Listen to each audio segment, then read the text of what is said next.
Ili usipitwe na matukio mbalimbali na uwe wa kwanza kutazama video zetu, tafadhali bonyeza neno subscribe hapo chini ya video hii, kisha bonyeza alama ya kengele itakayotokea. Asante. Nakuwa ni siku nyingine tena tunakutana katika YouTube channel yetu kupiana updates na stories zote ambazo zina trend katika mitandao ya jamii. So katika siku hii ya leo tunakuja kuona Diamond aliweza kuachia nyimbo yake ya Sasampa, ambao msemo huo ni maarufu sana kama tunavyofahamu kwamba Uncle T yeye ndo mwanzilishi na alishatoa kauli kadhaa kwamba kwa yeyote ambaye atatamani kutumia msemo huo basi itabidi aweze kumlipa kiasi fulani. So tunakuja kuona Mario naye alitaka kutumia, lakini yeye alitengeneza njia nyingine ya kuita Sasampa kwa neno nyingine.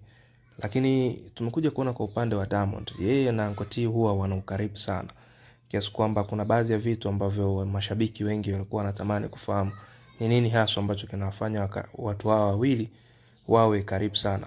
Either ni kutokana anafanya kazi yeye na Diamond au Uncle T na Zuchu. Lakini kitu ambacho kimekuja kuibua maswali mengi katika mitandao ya jamii na kuja kuleta story ambayo sasa hivi ndo tunaweza kwenda kuizungumzia ni kwamba neno Sasampa limetumika katika nyimbo ya Diamond. Okay, watu wengi wamelipokea kwamba ni watu wanahitaji kupata pesa, yani Sasampa ni pesa.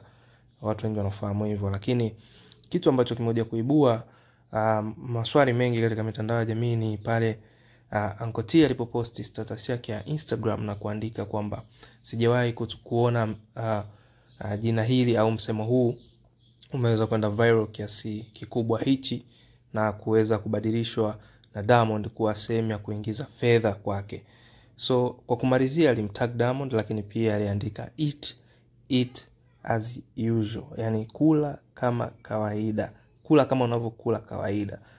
Huu msemo wa kula kama unavyokula kawaida ndio umekuja kuibua maswali mengi katika mitandao ya jamii, na watu wengi walikuwa wanatamani kufahamu nini ambacho Uncle T ameweza kukimaanisha katika status yake aliyoweka na kusema msemo huo, kwa sababu kama tunavyofahamu kuna skendo ambazo zilikuwa zimetokea na baadhi ambao waandishi waliweza kumuuliza swali katika press yake baada ya kutoka mahakamani kwamba je, kweli katika muonekano wako ndo tabia yako na maisha yako yalivyo kwamba wewe unapenda kuwa na mahusiano ya jinsia moja? So endelea kuwa pamoja na Bongo Media till next time.